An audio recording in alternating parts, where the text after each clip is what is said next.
La deuxième clé, même si vous faites attention à votre manière de vous alimenter, même si vous faites du sport, même si régulièrement vous faites un nettoyage qui vous permet de vous nettoyer, qui permet d'avoir un meilleur équilibre acido-basique, de vous nettoyer de vos déchets, que ce soit des métaux lourds ou que ce soit d'autres types de déchets qui sont dans le corps et qui viennent quelque part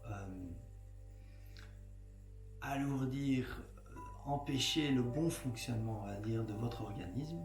Même si vous faites tout cela, il y a encore deux grands facteurs qui peuvent faire que vous manquez de vitalité, que vous avez des symptômes d'une personne qui est malade et vous pouvez aller peut-être passer des tests et pourtant tous les tests vitaux sont bons. La médecine va vous dire mais tout est ok alors que vous avez des symptômes, que votre corps vous envoie des signaux qu'il ne va pas bien, qu'il n'a pas d'énergie, que vous faites peut-être de l'hypertension, que vous avez peut-être de l'insomnie, que vous avez des problèmes physiques, physiologiques, que vous avez des sensations douloureuses qui sont là et qu'on ne trouve pas de raison physique. Vos organes fonctionnent bien, tout votre organisme fonctionne bien quand on fait les tests. Le deuxième univers, on va dire, qui peut être en cause, c'est d'avoir une vie alignée avec la personne que vous êtes. Alors, qu'est-ce qui rentre en compte?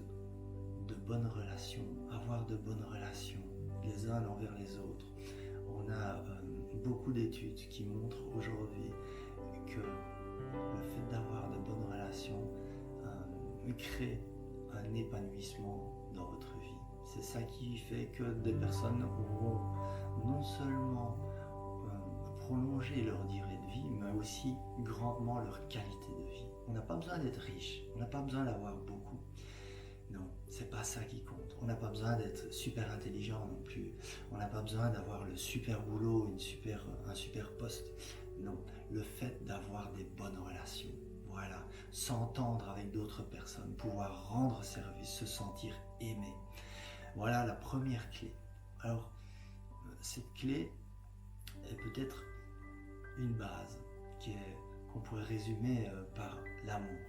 Mais cela ne suffit pas non plus. Parce que même si on n'a pas besoin d'avoir un super poste de travail qui est reconnu pour l'ego, ce qui est important, c'est que notre activité, ce qu'on va faire comme métier, comme occupation principale, doit être aussi, elle, épanouissante.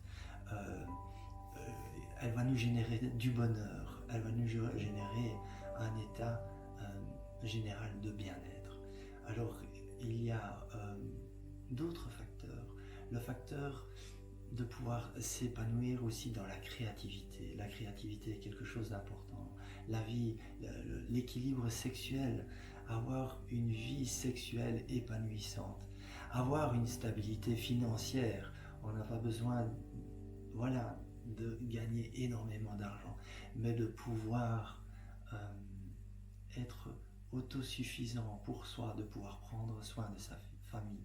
Voilà, tous ces critères de vie, tout ce qui remplit votre vie, tout cela est très important. Si vous avez un de ces domaines où il y a des grands manquements, vous pouvez mettre votre corps dans un état de dépression, dans un état de mal-être, et vous allez avoir des symptômes physiques, comme si vous étiez malade.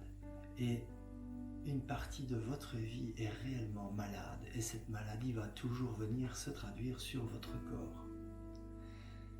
Et votre corps va vous envoyer des signaux importants.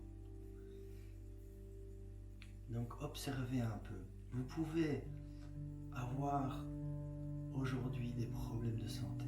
Vous pouvez faire du sport, vous pouvez prendre des vitamines, des compléments alimentaires, vous pouvez suivre toutes les recommandations de votre médecin. Et cela depuis des années. Vous pouvez avoir été voir plein de thérapeutes. Et pourtant, il y a toujours quelque chose qui ne va pas dans votre corps physique. Observez un peu ces différents domaines de votre vie. Est-ce que vous êtes vraiment ok? Est-ce que vous vous sentez bien à votre place? Est-ce que vous vivez dans l'environnement qui est en alignement avec vous, avec vos valeurs? Le simple fait de vivre en ville ou en campagne ou à la mer, de vivre dans un environnement qui vous correspondent peut tout changer déjà. Observez les différents domaines de votre vie. Essayez de ressentir si réellement vous êtes bien là où vous êtes. Et trouvez une manière pour vous réaligner si vous n'êtes pas au bon endroit, si vous n'avez pas la bonne relation, si vous ne vous sentez pas à l'aise dans tel ou tel environnement. Ça, c'était le deuxième